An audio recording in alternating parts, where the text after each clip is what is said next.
नवरात्र में 9 अंक का विशेष महत्व है। महिषासुर और देवी दुर्गा का युद्ध पूरे 9 दिनों तक चला था और 10वें दिन महिषासुर का वध हुआ। इसलिए नवरात्रि के 9 दिनों में देवी दुर्गा के 9 स्वरूपों की पूजा की जाती है। आइए पंडित आचार्य मनोहर शास्त्री से सुनते हैं नवरात्र का धार्मिक महत्व। जय माता दी।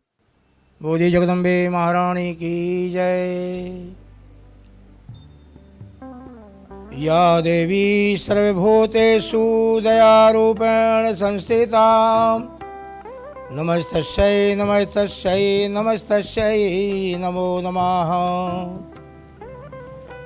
जयंती मंगला काली कपालिनी दुर्गा क्षमा स्वा धात्री स्वाहा स्वधा नमोस्तुते। प्रिय बंधुओं भक्तगणों, मैं मनोहर शास्त्री, राधा कृष्ण मंदिर बरखेड़ी भोपाल मध्य प्रदेश। प्रिय माँ के लाडले भक्तों, आप देख रहे हैं कितना हर्ष का विषय है कि बड़े बड़े योगी जन देवी देवानमापि दुर्लभम देवताओं के लिए भी ये पृथ्वी पर जन्म लेने के लिए तरसते हैं। यदि हम मानव बनते तो हम भी भगवती जगदम्बे का गुणानुवाद करते और उनकी तपस्या करते। तो बंधुओं देखिए, हम और आप कितने भाग्यशाली हैं। ये धरातल पर माता के नाम के ये 4 नवरात्रियाँ रहती हैं। नवरात्रि 2 प्रत्यक्ष में और 2 गुप्त में रहती हैं। सबका अपना अपना एक अलग अलग महत्व है। तो बंधुओं, माँ के रूप तो अनंत है जिसका वर्णन नहीं किया जा सकता। 51 शक्तिपीठ है माँ के, जैसे 108 हैं। इसी प्रकार से प्रिय बंधुओं, ये नवरात्रि है, शारदीय नवरात्रि कहलाती है। आप प्रथम दिन से देख रहे हैं कितना आनंद आ रहा है। पूरे विश्व में माँ के जय जयकार के नारे लगाए जा रहे हैं। माँ की जय जयकार उड़ रही है। तो बंधुओं, आज अपन जो है माँ भगवती जगदम्बा आदि शक्ति परम्बा माँ भगवती, जिनका ईश्वरन ब्रह्मा विष्णु महेश भी परिपूर्ण समर्थ नहीं है, जिनका गुणगान गाने में कहते हैं, 7 समुद्र की मसी करो लेखन सब बन रहा है, पृथ्वी सब कागज करो लेकिन माँ के गुण लिखे न जाएं। सेठ जी जैसे जो है 1000 फन वाले हों और हजारों ब्रह्मा जी एक साथ मिलकर के भी यदि माँ जगदम्बे का गुणानुवाद लिखना शुरू कर दें तो पृथ्वी कम पड़ जाएगी। क्यों पड़ जाएगी कम? कि सृष्टि के रूप में वो स्वयं विद्यमान है, ये पृथ्वी भी वो ही है, इसलिए कम पड़ जाएगी।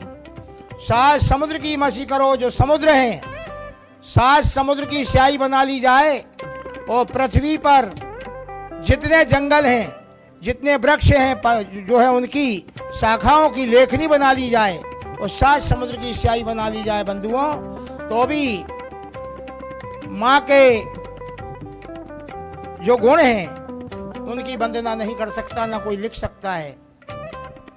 तो बंधुओं, आज जो है अपन ये 9 दुर्गा में 7वें दिन की क्या पूजन है आप शुरू दिन से सुन रहे हैं। प्रथम दिन, द्वितीय दिन, तृतीय दिन, चतुर्थ दिन और आज जो है सप्तम दिन के विषय में अपन जानकारी प्राप्त करते हैं मिलकर के। ये भगवती देवी का ये मार्कंडेय पुराण रखा हुआ है यहाँ और ये श्रीमद् देवी भागवत पुराण भी रखा हुआ है।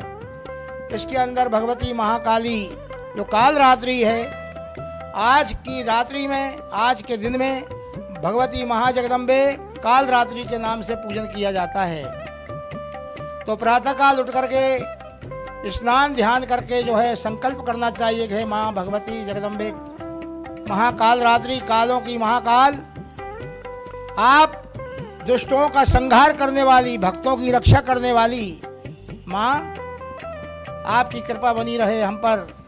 प्रातः काल उठ करके स्नान से निर्वृत्त होकर के और जहाँ आप पूजन करते हैं वहाँ पर भगवती कालरात्रि का ध्यान करके रोली चावल शक्कर इत्यादि से गंध अक्षत पुष्प से माँ भगवती जगदम्बे को का पूजन करें। सबसे प्रथम पवित्र हो जाएं, आचमन करें, पृथ्वी का पूजन करें, दीपक का पूजन करें, कलश का पूजन करें। इसके बाद माँ के लिए हाथ में गुड़हल का पुष्प बहुत प्रिय है। माँ के लिए गुड़हल का पुष्प, जायसेन का पुष्प या लाल कनेर का पुष्प तो प्रिय है ही। ये हाथ में लेकर के, और नीला पुष्प भी ये मार्कंड पुराण में बताया है, भागवत देवी पुराण में, कि जो है माँ को नीले कलर का पुष्प भी बहुत पसंद है, बहुत प्रिय है। उसको हाथ में लेकर के माँ का ध्यान करके और क्षमा याचना मांगती हो कि हे माँ, जाने में अनजाने में हम आपके बालक हैं, हमसे त्रुटि हो जाती है, हम गलती करते हैं, वो हो जाती है। तो माँ, एक संसार में 3 लोक के अंदर एक आप ही एक ऐसी माँ है जो कि जो है पुत्र कितनी भी गलती कर देता है, लेकिन माँ उसको जो है क्षमा करने में समर्थ होती है। माँ की कोई भी देवी देवता समर्थ नहीं है। थोड़ी सी बात पर कोई भी देवता अप्रसन्न हो जाता है, लेकिन माँ, इसीलिए तो आपका माँ नाम है, जो कि आप करोड़ों अपराध होने के बाद भी जैसा हूँ खोटा या खरा निर्दोष शरण में आ ही गया, जो भगवती जगदम्बे कह करके आपके दरबार में आ जाता है और कह देता कि हे माँ, मैं जैसा भी हूँ, अच्छा हूँ, बुरा हूँ, भला हूँ, मैं आपका बेटा हूँ, आपका पुत्र हूँ। मैंने करोड़ों अपराध किए हैं माँ, लेकिन मैं आज आपकी शरण में हूँ, मैं आपको प्रणाम करता हूँ। मेरी गलतियों को आप क्षमा करें और मेरी रक्षा करें, मेरे परिवार की रक्षा करें माँ। ऐसा जो निवेदन करता है, ये देवी भागवत पुराण बतलाता है, जो भगवती महाकाली के सामने, कालरात्रि के सामने ये निवेदन लगा देता है, नारियल पुष्प हाथ में लेकर के, कहे माँ, मेरे परिवार की रक्षा आपको करना है, किसी प्रकार का कोई असाध्य रोग है, इससे ये कभी भी इससे हमारा सामना ना हो।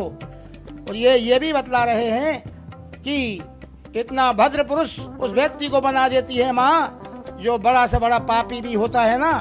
माँ के नाम में इतनी शक्ति है, इतनी शक्ति है कि पीढ़ी में कोई इतने पाप नहीं कर सकता जितने पाप माँ का एक नाम भस्म कर देता है। वो एक नाम कौन सा है? एम जो नाम है, माँ का बीज मंत्र है। ये एम शब्द जो है मधुकैटभ ने सुन लिया था, जो भगवान विष्णु के कान के मैल से प्रकट हुए थे, और उन्होंने तपस्या की।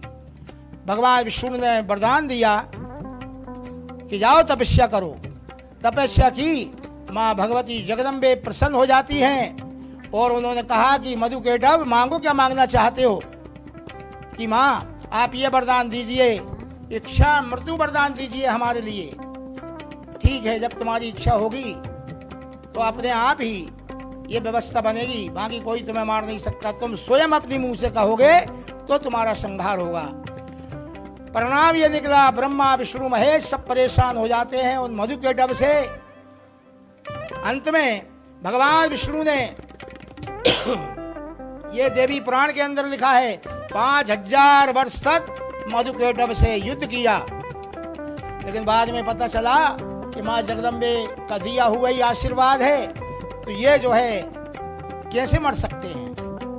जब भगवान ने ध्यान मुद्रा से देखा कि ये दुर्गा के दिया हुआ इनके ऊपर आशीर्वाद है, और माँ का आशीर्वाद जिसके ऊपर होता है तो उसके लिए कोई भी असाध्य कार्य नहीं है। धरातल पर कोई मानव ऐसा नहीं है जो अनहित कर दे।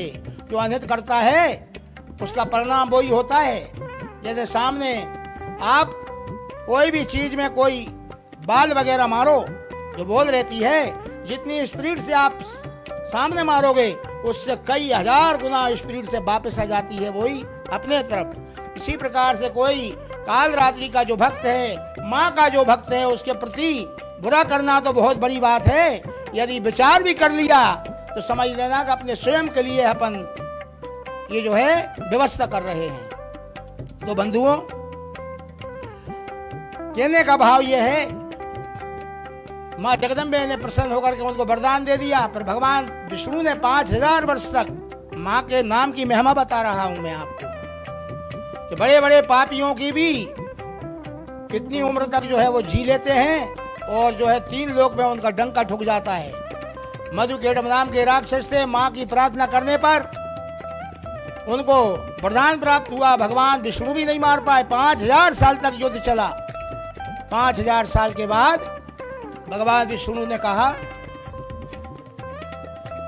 कि क्या करना चाहिए। उदास होकर बैठ गए। मधुकेटभ आकर के खड़े हो जाते हैं कि नारायण,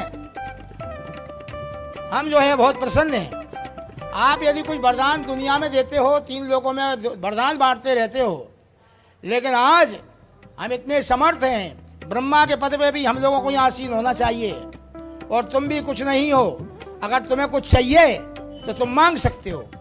जो भी मांगोगे इसी क्षण हम प्रदान कर देंगे तुम्हारे लिए। आप कोई विष्णु नहीं हो, हम स्वयं देवता हैं।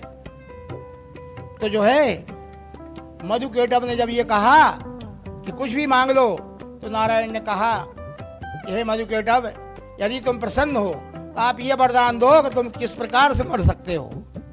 तुम मेरे हाथ से मारे जाओ, बस यही वरदान चाहिए मुझे। कि ठीक है। दोनों ने अपने मस्तक, अपना सर भगवान की जंघा पर रख दिया। भगवान नारायण ने चक्र सुदर्शन के द्वारा उनका भेदन कर दिया, संहार कर दिया। ये भी वो पराशक्ति की ही कृपा थी। अनंत कुल मिलाकर के व्यवस्थाएं हैं। बंधुओं, माँ अपन माँ की बात कर रहे हैं, कालरात्रि की। इनको गुड़ के जो मालपुए होते हैं ये बहुत प्रिय हैं। और गुड़ से बने हुए जो भी हलवा है, सिंगाड़े का हलवा है, मेवा मिष्ठान का हलवा है, यानी मीठी मीठी चीज़ों का भोग इनको अति प्रिय है। और फल जो हैं, फल अनार का फल, रक्त दंत हैं उनके, जो दांत हैं, दंत हैं, वो लाल हैं, इसलिए लाल पुष्प भी पसंद है। और लाल जो फल होता है वो होता है अनार का। ये भी बहुत प्रिय है, ये आप चढ़ा सकते हैं। और भी यदि आपको ज़्यादा प्रसन्न करना है माता जी के लिए, तो ये भी लिखा हुआ है कि ब्लैक चेरी किसको कहते हैं। ब्लैक चेरी आप जानते होंगे। ब्लैक चेरी यथासंभव, ये सीधा उदाहरण ये है, वैभव के अनुसार आप भोग लगा सकते हैं। यदि आपका वैभव है तो आप चने, गुड़ और 2 पुड़ी बनाकर माँ को अर्पण कर देंगे। माँ जगदम्बे प्रसन्न हो जाएंगी। लेकिन आपके पास वैभव उतना ही होना चाहिए। आपके पास वैभव ज़्यादा अच्छा है तो फल का भोग लगाइए, अच्छे अच्छे हलवा पूड़ी पकवान का भोग लगाइए माँ के लिए। और भी ज़्यादा वैभव है तो ब्लैक चेरी का भोग लगाइए। क्योंकि कहते हैं भगवान के पूजन से लकड़ारे को ही लाभ हो गया, लेकिन कहीं का राजा ये सोचे कि मुझे भी इतना ही बड़ा लाभ हो जाए, नहीं होगा। उस राजा के लिए वैभव के अनुसार यज्ञ करना पड़ेगा।